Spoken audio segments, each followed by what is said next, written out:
Hannah O'Brien walked into the large kitchen, ready to throw something. The past hour had been pure bedlam, guests hysterical and screaming, she herself completely baffled.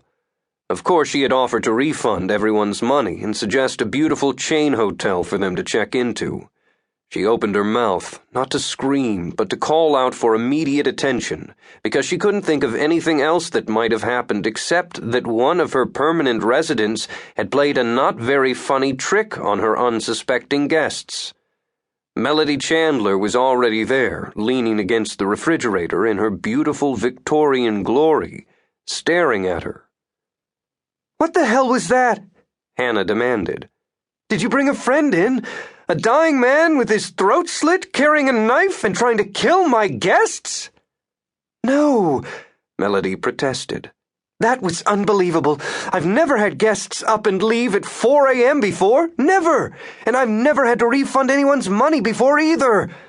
Angrily, Hannah crossed her arms over her chest and stared at the ghost with whom she had shared this house for as long as she could remember.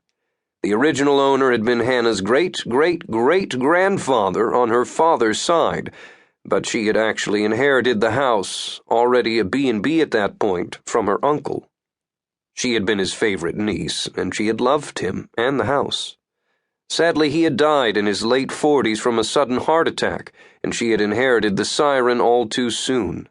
He had known how much she loved the place. She'd spent much of her time there with him, since her parents, who had lived a few blocks away on Simonton Street, had both worked. She knew the house backward and forward, along with its ghosts. She fought to control her temper. "Melody, a little spooking the guests is fun, but this time you and Hagen went too far. I'm fighting to keep this place, but I can't do that if I don't make a profit.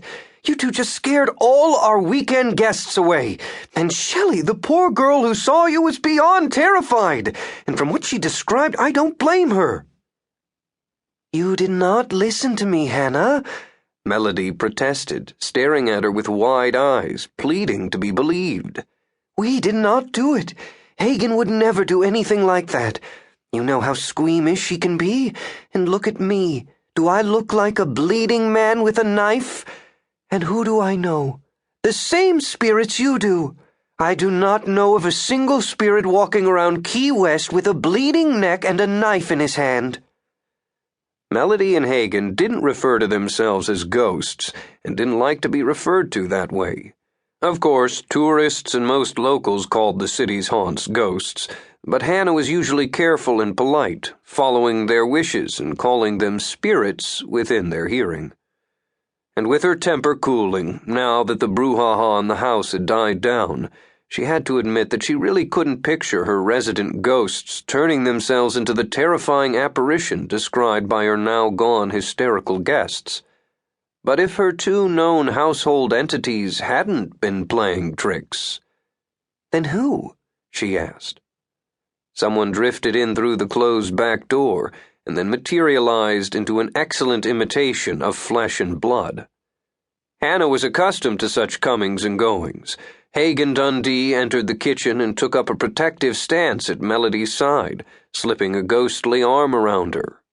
"I heard, Hannah, and Melody is telling you the truth. I swear it, as if anyone could ever mistake her for a man. And I promise you that it was not me either. We were not even here. We were at the Hemingway house, playing with the cats. Torturing the poor little six-toed creatures, probably," Hannah said, still angry.